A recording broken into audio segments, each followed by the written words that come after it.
Hi guys, welcome back. We are nearing the end of the proof of the Hilbert-Schmidt theorem. So far what we have achieved is we have generated a sequence of orthonormal eigenvectors. This was achieved through a optimization procedure more or less, and then with an inductive argument. And now we have to argue how this sequence, that's the sequence of the xn's by the way, so those are eigenvectors with corresponding eigenvalues lambda 1, lambda n. The lambdas we showed they go to 0 as the index goes large, and now we have to argue how that sequence you can use to, well, build up that orthonormal basis that was claimed to exist in the statement of the theorem. So here's how it's going to work out. You're going to look at those spaces H sub j. So these are, well, here's one is written up there. So these are orthogonal complements of the H sub j is the orthogonal complement of the first j eigenvectors, right? So now what you do is you look at intersection of all those HJs. So in words, this would be, well, the set of all vectors x in your space that are orthogonal with respect to all those eigenvectors that you generated. So those are the vectors that are orthogonal on each of these guys in your infinite sequence. Okay. Then there's a little observation. These H sub j's, I explained why they are nested. They're nested downward, yes. And if you look at the operator norm of t, h restricted to h infinity, then this is going to be less than or equal than all eigenvectors lambda sub j. And this comes simply from, well, this equality here, right? So you have this is a hard equality, but now you look at the intersection of all those hj's, and then it becomes an inequality. Right. So now this here, since lambda j, as j goes to infinity, goes to 0, and the left-hand side does not depend on j, this means that the restriction of t to this new vector space h infinity is actually the 0 operator. Yeah, but that then means that h infinity has to be a subspace of the kernel of t. All right, now what do we do with this? Well, now there's two possibilities. The first one is h infinity is the 0 subspace, right? Vector space consisting only of 0. So what does this mean, again, in words, if you look up here? So the h infinity, those are all vectors in your Hilbert space that are orthogonal to all these x sub k's, right? And so in this first case, this means this would only be the 0 vector. Yeah, but then the my sequence must already be an orthonormal basis, because remember, an orthonormal basis is a complete orthonormal system, right? So that is to say, it is not properly contained in any larger orthonormal system, right? So, and if it were not an orthonormal basis, that is to say, you can find another orthonormal vector, then you get immediately a contradiction to the fact that the intersection of all those hj's is just the 0 vector, right? Because only the 0 vector is orthogonal to all those x sub j in that case that we're currently talking about, right? So that's why in this case it has to be already an orthonormal basis. Then x sub n, say, x sub n. Yeah, I mean, I never used here the let's use the capital N, right? So I mean, this might be finite, this might be infinite, is already an orthonormal basis, right? Because orthonormal bases are complete orthonormal systems. Now, if that's not the case, if h infinity is not just a 0 vector space, then, so I said h infinity is a vector space as intersection of vector spaces, but actually more is true. It's a Hilbert space. You can check this for yourself. Just take a Cauchy sequence in there, and then, well, use the fact that all the previous ones were Hilbert spaces, that you intersect them. Then h infinity inside h, it is also a separable Hilbert space, because the original space was separable as separable Hilbert space. These are general properties about vector spaces. If you intersect them and then you're again going to create a vector space. If the original things were complete, then the intersection is complete. If the original thing was separable, then the intersection is separable. These are easy properties of operations that you can perform with vector spaces.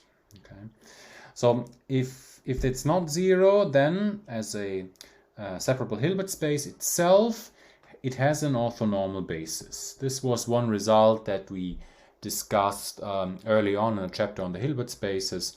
It came in two steps. The first step was we proved it has linearly independent spanning set, and then using the Gram-Schmidt procedure, you upgrade it to an orthonormal basis. Right? So then H infinity, a separable Hilbert space, has an orthonormal basis. And that's the guy that we call with the primes, xm prime m1m. And notice, this H infinity is sitting inside the kernel. It's written there, right? So this in particular means when t acts on those xm primes, it's always going to be 0. So that means those guys are eigenvectors corresponding to the eigenvalue 0. Okay, that we get from this little construction with the intersection and realizing that the intersection is inside the kernel. All right? Good, so then we have this orthonormal basis, and now we're essentially done. And we have, well, H is equal to span xm prime m1 capital M plus the orthogonal complement thereof, right? So this is the in a sense the projection lemma. You got the orthonormal basis, and then to it you can add the orthogonal complement thereof, right? Because after all, this is H infinity, right? This is H infinity. You add it to it, but now what is the orthogonal complement of H infinity? Well, then you have to look how H infinity is defined. So I said earlier, those are all the vectors that are orthogonal to all the x sub k. So in other words, this is the orthogonal complement of the set of all those x sub k's. And then you have two orthogonal complements up there. So that's why, again, this becomes a span. I wrote this in the last video in yellow, why this is the case. M1m plus span xn n1n, and then the closure thereof. Okay? That's what I had. This was, by the way, in yellow. It was this statement here, the second one here. Okay. If you just have a subset and you do the orthogonal complement of the orthogonal complement business. Okay, so then we have this. Nice. Maybe let's move this a little bit to the left.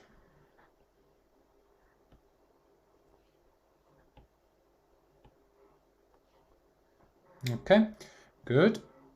So we have this, and of course they intersect only in the 0 vector. That is clear. Xm prime m1m span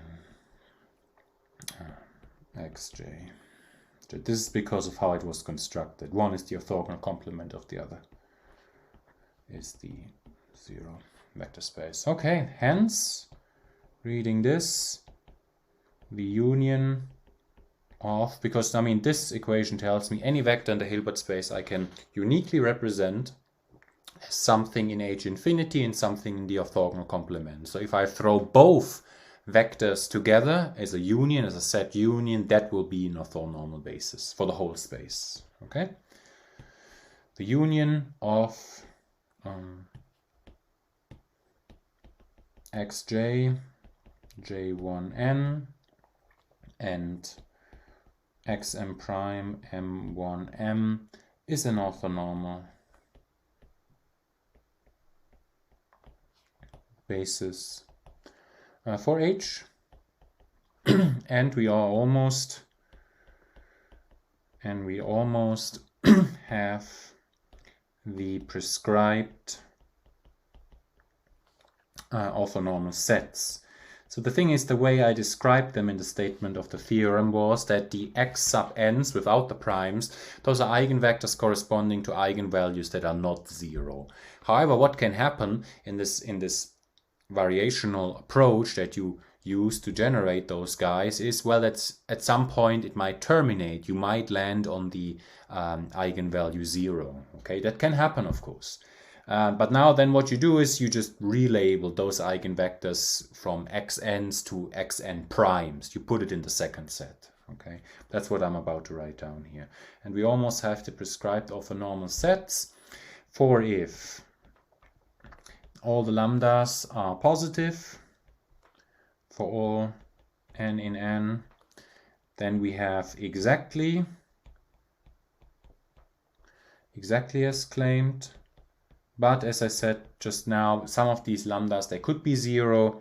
Then you just put the corresponding eigenvector in the second set.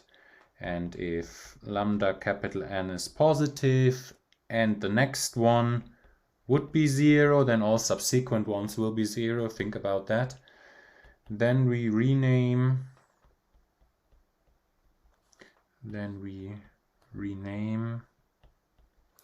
the rest of our sequence, so all these from n+1 all the way up to the top, as vectors. Maybe here's a bit of a bad notation thing. This is, by the way, a capital N. So this capital N is already taken, so maybe a tilde.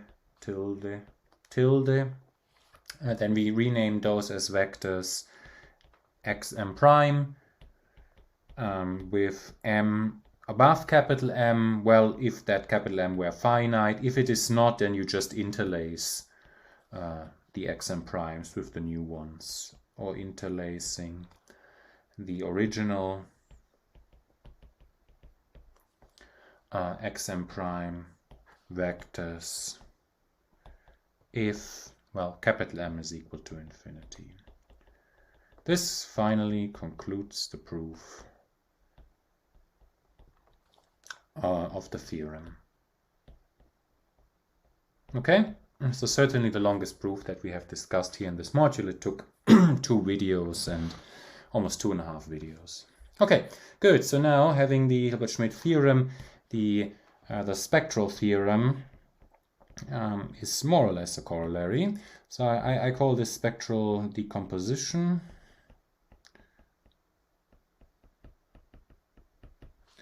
Let's write it down, and then it has a short proof.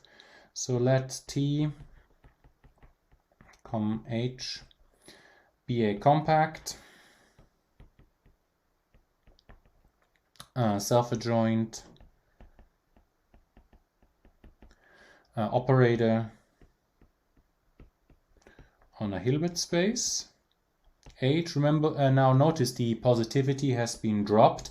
I think I said this also in the Hilbert-Schmidt theorem. The positivity is not essential. This is a little helper that makes things easier to prove, but it's not essential. You can have the Hilbert-Schmidt theorem. I think I also said this, but maybe I didn't write it.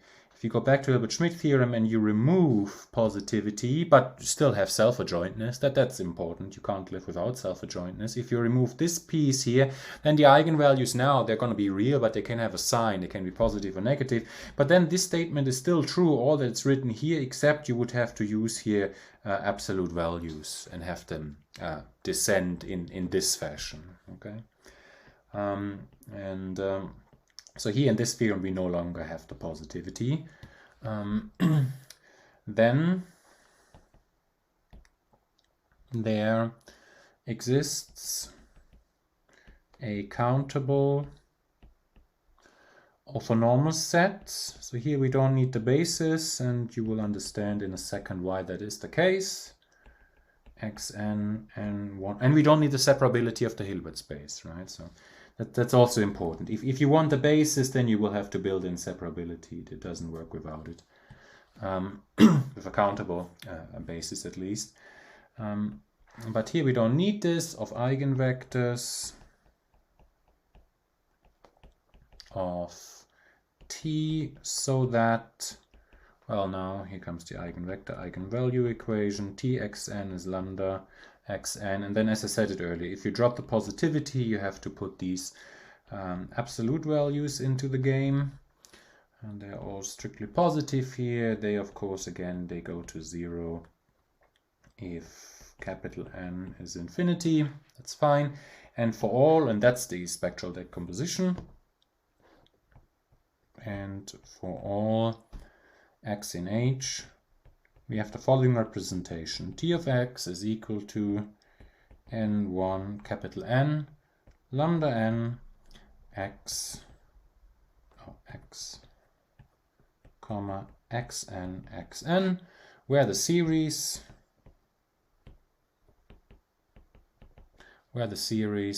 converges in norm. So the series on the right hand side, as written up there, converges in norm. Okay, that's the spectral decomposition theorem. You don't need you don't need a separability, you don't need a positivity, but the statement says there exists an orthonormal set, not necessarily an orthonormal basis, but you don't need actually an orthonormal basis for this equation to hold true, because remember, those with the prime, the xm primes that we put into the original eigenvectors, those are anyway sent to 0. So in this equation, even if you were to include them, you wouldn't see that in that equality, right? Because there's t of x on the left. Okay. Now this guy here, it might look different than your typical spectral theorem from linear algebra about matrices being diagonalizable and whatnot, but it is not really the case. So if you have a Mission matrix, then the spectral theorem says there exists, well, eigenvectors, n of those that diagonalize the matrix. In other words, there exists an orthonormal basis of your vector space, right? So here c to the n. All right, orthonormal basis. And now, whenever you have an orthonormal basis, of course, in general, in any basis, here finitely many vectors, there's no convergence trouble whatsoever, you can expand your vector into that basis, and there's some coefficient now in front, but if you have an inner product, which you certainly have on c to the n, namely the dot product, then it is equal to this form, right?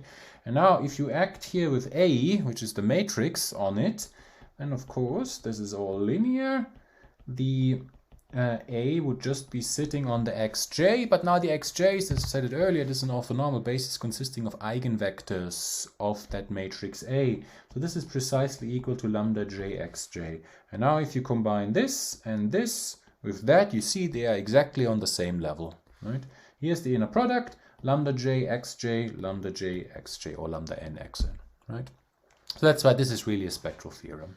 Okay, good. So now how to prove it? Proof.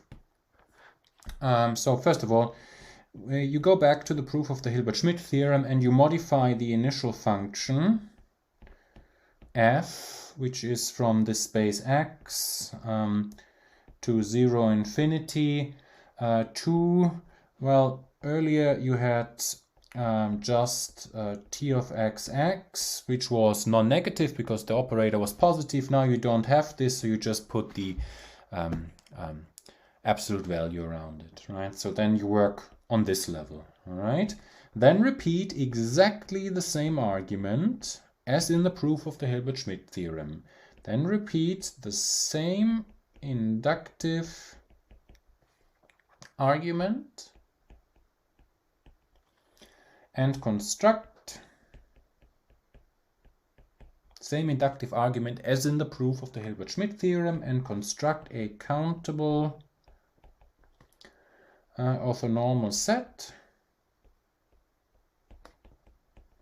Those xn's, capital N could be finite, capital N could be infinity, but nevertheless countable set of eigenvectors of T with associated eigenvalues lambda n, such that, well, they descend in the same way, but now the only thing that's happened is you have the absolute values around them, like this, okay? And, well, lambda n goes to 0 as n tends to infinity. Let's do it like this. Okay, with Tn then also being the restriction to those spaces h sub n that we learned about as before, we then have for any